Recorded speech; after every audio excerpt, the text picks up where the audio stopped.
বিশ্রামগঞ্জ পুষ্করবাড়ি এলাকায় গত 22/6/2015 তারিখে সমীর বিশ্বাস নামে এক ব্যক্তিকে গাড়ির চাপা দিয়ে মেরে ফেলার অভিযোগ চালক জীবনকৃষ্ণ দেবনাথের দীর্ঘ 8 বছর পর 10 বছরের সশ্রম কারাদণ্ড, 50,000 টাকা জরিমানা, অনাদায়ে আরও 1 বছরের সশ্রম কারাদণ্ড দিল এডিশনাল সেশন জজ। গত 22/6/2015 তারিখে সমীর বিশ্বাসের পিতার নাম শচীন্দ্র বিশ্বাস, বাড়ি ইস্ট প্রভাতগড়, আগরতলা। সহধর্মীতে নিয়ে মেলাঘর থেকে আগরতলা উদ্দেশ্যে আসার পথে বিশ্রামগঞ্জে পুষ্করবাড়ি এলাকায় আসা মাত্রই অপর দিক থেকে আগরতলা থেকে উদয়পুরের উদ্দেশ্যে যাওয়ার পথে টিয়া 01A1297 নাম্বারের একটি বাস গাড়ি সমীর বিশ্বাসের স্কুটিতে সজোরে ধাক্কা মেরে সমীর বিশ্বাসকে গাড়ির চাকার নিচে পিষে অনেকটা দৌড় নিয়ে একটি বোলেরো গাড়ির সাথে ধাক্কা মারে। ঘটনাস্থলে মৃত্যু হয় স্কুটির চালক সমীর বিশ্বাস।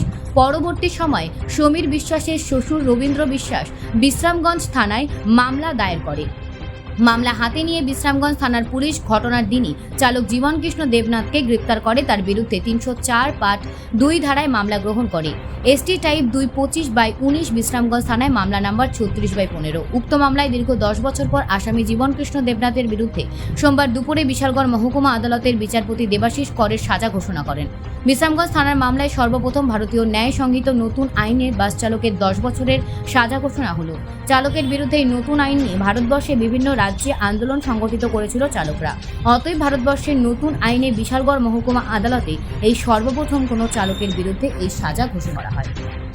মাননীয় এডিশনাল সেশন জজ বিশালগড় শ্রী দেবাশিস কর একটি মামলা যার নাম্বার ST টাইপ 225/19 প্রথমে মামলাটা বিশ্রামগঞ্জ থানায় লিপিবদ্ধ হয়েছিল, যার নাম্বার 3615। এই মামলায় মাননীয় এডিশনাল সেশন জজ একটি চূড়ান্ত রায় প্রদান করেন এবং চূড়ান্ত রায় প্রদানকালে অভিযুক্ত আসামি জীবনকৃষ্ণ দেবনাথকে এই মামলায় 10 বছরের সশ্রম কারাদণ্ড দেন, সাথে 50,000 টাকা জরিমানা করেন। অনাদায়ে আরও 1 বছর সশ্রম কারাদণ্ড ভোগ করতে হবে। এই মামলায় অভিযোগ ছিল গত 22/6/2015 একজন সমীর বিশ্বাস সন অফ শচীন্দ্র বিশ্বাস অফ ইস্ট প্রতাপগড় আগরতলা, উনি ওনার স্কুটি নিয়ে ওনার শ্বশুরবাড়ি স্থিত মেলাগড়ে থেকে আগরতলা উদ্দেশ্যে রওনা হয়। উনি যখন বিশ্রামগঞ্জে পুষ্করবাড়িতে পৌঁছান তখন একটি বাস গাড়ি যার নাম্বার TR01A1297 উক্ত ঘাতক গাড়িটি আগরতলা থেকে উদয়পুর যাওয়ার পথে সমীর বিশ্বাসের স্কুটিতে সজোরে ধাক্কা মারে এবং সমীর বিশ্বাসকে গাড়ির নিচে মানে অনেক দূরে পেশে নিয়ে যায়, নিয়ে আরেকটি বোলেরো গাড়িতে ঢেস করে।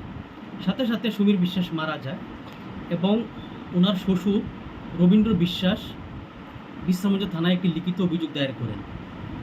তারপরে উক্ত মামলায় পুলিশ অভিযুক্ত আসামির বিরুদ্ধে ভারতীয় দণ্ডবিধির 304 পার্ট 2 ধারায় চার্জশিট জমা দেন এবং মাননীয় আদালতে বিচার প্রক্রিয়া পরিচালনা হয়। বিচার প্রক্রিয়া পরিচালনাকালে প্রসিকিউশনের পক্ষ থেকে টোটাল 17 জন সাক্ষ্যবাক্য গ্রহণ করা হয়।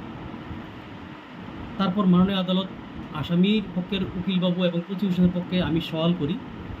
মাননীয় আদালত দুই পক্ষকে শুনে আজ তার চূড়ান্ত রায় প্রদান করেন।